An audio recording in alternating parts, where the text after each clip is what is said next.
चमत्कारिक है हिंगलाज माता का ये शक्तिपीठ। मुसलमान कहते हैं नानी पीर। जय माता दी। सनातनी टेल्स बाय राज में आप सभी का स्वागत है। माता सती की 51 शक्तिपीठों में से एक शक्तिपीठ पाकिस्तान के कब्जे वाले बलूचिस्तान में स्थित है। इस शक्तिपीठ की देखरेख मुस्लिम करते हैं और वे इसे चमत्कारिक स्थान मानते हैं। इस मंदिर का नाम माता हिंगलाज है। हिंगोल नदी और चंद्रकूप पहाड़ पर स्थित है माता का ये मंदिर। सुरम्य पहाड़ियों की तलहटी में स्थित यह गुफा मंदिर इतना विशालकाय क्षेत्र है कि आप इसे देखते ही रह जाएंगे। इतिहास में उल्लेख मिलता है कि यह मंदिर 2000 वर्ष पूर्व ही यहीं विद्यमान था। मां हिंगलाज मंदिर में हिंगलाज शक्तिपीठ की प्रतिरूप देवी की प्राचीन दर्शनीय प्रतिमा विराजमान है।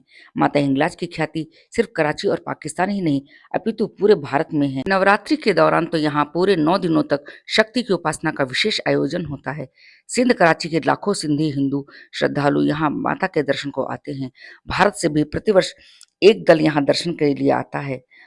इस मंदिर पर गहरी आस्था रखने वाले लोगों का कहना है कि हिंदू चाहे चारों धाम की यात्रा क्यों न कर ले, काशी के पानी में स्नान क्यों न कर ले, अयोध्या के मंदिर में पूजा पाठ क्यों न कर ले, लेकिन अगर हिंगलाज देवी के दर्शन नहीं करता तो यह सब व्यर्थ है। वे स्त्रियां जो इस स्थान का दर्शन कर लेती हैं उन्हें हाजियानी कहते हैं। उन्हें हर धार्मिक स्थान पर सम्मान के साथ देखा जाता है। एक बार यहाँ माता ने प्रकट होकर वरदान दिया कि जो भक्त मेरे चुल पर चलेगा उसकी हर मनोकामना पूरी होगी। चुल एक प्रकार का अंगारों का एक बाड़ा होता है जिसे मंदिर के बाहर 10 फीट लंबा बनाया जाता है और उसे धधकते हुए अंगारों से भरा जाता है, जिस पर मन्नतधारी चलकर मंदिर में पहुंचते हैं। और ये माता का ही चमत्कार है कि मन्नतधारी को जरा से भी पीड़ा नहीं होती और ना ही शरीर को किसी प्रकार का नुकसान होता है, लेकिन आपकी मन्नत जरूर पूरी होती है। पौराणिक कथनानुसार जब भगवान शंकर माता सती के मृत शरीर को अपने कंधे पर लेकर तांडव करने लगे तो ब्रह्मांड को प्रलय से बचाने के लिए भगवान विष्णु ने अपने सुदर्शन चक्र से माता के मृत शरीर को 51 भागों में काट दिया। मान्यतानुसार हिंगलाज की वह जगह है जहां माता का सिर गिरा था। इस मंदिर से जुड़ी एक और मान्यता व्याप्त है। कहा जाता है हर रात इस स्थान पर सभी शक्तियां एकत्रित होकर रास रचाती हैं और दिन निकलते हिंगलाज माता के भीतर समा जाती हैं। जनश्रुति है कि मर्यादा पुरुषोत्तम भगवान श्री राम भी यात्रा के समय इस सिद्धपीठ पर आए थे। हिंदू धर्म ग्रंथों के अनुसार भगवान परशुराम के पिता महर्षि जमदग्नि ने यहाँ घोर तप किया था। उनके नाम पर आसाराम नामक स्थान भी यहाँ मौजूद है। कहा जाता है इस प्रसिद्ध मंदिर में माता की पूजा करने को गुरु गोरखनाथ, गुरु नानक देव, दादा मखान जैसे महान आध्यात्मिक संत आ चुके हैं। यहाँ का मंदिर गुफा मंदिर है। ऊंची पहाड़ी पर बनी एक गुफा में माता का विग्रह रूप विराजमान है।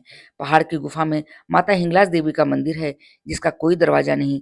मंदिर के परिक्रमा यात्री गुफा के एक रास्ते से दाखिल होकर दूसरी ओर निकल जाते हैं। मंदिर के साथ ही गुरु गोरखनाथ का चश्मा है। मान्यता है माता हिंगलाज देवी यहाँ सुबह स्नान करने आती हैं। यहाँ माता सती कोटटरी रूप में जबकि भगवान भोलेनाथ भीमलोचन भैरव रूप में प्रतिष्ठित हैं। माता हिंगलाज मंदिर परिसर में श्री गणेश, कालिका माता की प्रतिमा के अलावा ब्रह्मकुंड और तीर्थकुंड आदि प्रसिद्ध तीर्थ हैं। इस आदि शक्ति की पूजा हिंदुओं द्वारा तो की जाती है, इन्हें मुसलमान भी काफी सम्मान देते हैं। हिंगलाज मंदिर में दाखिल होने के लिए पत्थर की सीढ़ियां चढ़नी पड़ती हैं। मंदिर में सबसे पहले श्री गणेश जी के दर्शन होते हैं जो सिद्धि देते हैं। सामने की ओर माता हिंगलाज देवी की प्रतिमा है जो साक्षात माता वैष्णो देवी का रूप है। जब पाकिस्तान का जन्म नहीं हुआ था, भारत की पश्चिमी सीमा अफगानिस्तान और ईरान थी। उस समय हिंगलाज तीर्थ हिंदुओं का प्रमुख तीर्थ तो था ही, बलूचिस्तान और मुसलमान भी हिंगला देवी की पूजा करते थे। उन्हें नानी कहकर मुसलमान भी लाल कपड़ा, अगरबत्ती, मोमबत्ती, इत्र, फलूल और सिरनी चढ़ाते थे। हिंगलाज शक्तिपीठ हिंदुओं और मुसलमानों का संयुक्त महातीर्थ था। हिंदुओं के लिए यह स्थान एक शक्तिपीठ है और मुसलमानों के लिए यह स्थान नानी पीर का है। प्रमुख रूप से यह मंदिर चारण वंश के लोगों की कुल देवी मानी जाती हैं। यह क्षेत्र भारत का हिस्सा ही था, तब यहाँ लाखों हिंदू एकजुट होकर आराधना करते थे। मुस्लिम काल में इस मंदिर पर मुस्लिम आक्रांताओं ने कई हमले किए, लेकिन स्थानीय हिंदू और मुसलमानों ने इस मंदिर को बचाया। कहते हैं जब यह हिस्सा भारत के हाथों से जाता रहा तब कुछ आतंकवादियों ने इस मंदिर को क्षति पहुंचाने का प्रयास किया था, लेकिन वे सभी के सभी हवा में लटके रह गए। इस सिद्धपीठ की यात्रा के लिए दो मार्ग हैं, एक पहाड़ी तथा दूसरा मरुस्थली। यात्री जत्था कराची से चलकर लसबेल पहुंचता है और फिर लयारी। कराची से यहाँ 7 से 8 किलोमीटर हाव नदी पड़ती है। यहीं से हिंगलाज की यात्रा शुरू होती है। यहीं शपथ ग्रहण की क्रिया संपन्न होती है। यहीं पर लौटने तक की अवधि तक के लिए संन्यास ग्रहण किया जाता है। यहीं पर छड़ी पूजन होता है और यहीं पर रात में विश्राम करके प्रातःकाल हिंगलाज माता की जय बोलकर मरु तीर्थ की यात्रा प्रारंभ की जाती है। रास्ते में कई बरसाती नाले तथा कुएं भी मिलते हैं। इसके आगे रेत की एक शुष्क बरसाती नदी है। इस इलाके की सबसे बड़ी नदी हिंगोल है, जिसके निकट चंद्रकूप पहाड़ है। चंद्रकूप तथा हिंगोल नदी के मध्य लगभग 15 मील का फासला है। हिंगोल में यात्री अपने सिर के बाल कटवा कर पूजा करते हैं तथा यज्ञोपवीत पहनते हैं। इसके बाद गीत गाकर अपनी श्रद्धा की अभिव्यक्ति करते हैं। मंदिर की यात्रा के लिए यहाँ से पैदल चलना पड़ता है, क्योंकि इससे आगे कोई सड़क नहीं है, इसलिए ट्रक या जीप पर ही यात्रा की जा सकती है। हिंगोल नदी के किनारे से यात्री माता हिंगलाज देवी का गुणगान करते हुए चलते हैं। इससे आगे आशापुरा नामक स्थान आता है। यहाँ यात्री विश्राम करते हैं। यात्रा के वस्त्र उतार कर, स्नान करके, साफ कपड़े पहनकर पुराने कपड़े गरीबों तथा जरूरतमंदों के हवाले कर देते हैं। इससे थोड़ा आगे काली माता का मंदिर है। इस मंदिर में आराधना करने के बाद यात्री हिंगलाज देवी के मंदिर के लिए रवाना होते हैं। यात्री चढ़ाई करके पहाड़ पर जाते हैं, जहाँ मीठे पानी के 3 कुएं हैं। इन कुओं का पवित्र जल मन को शुद्ध करके पापों से मुक्ति दिलाता है।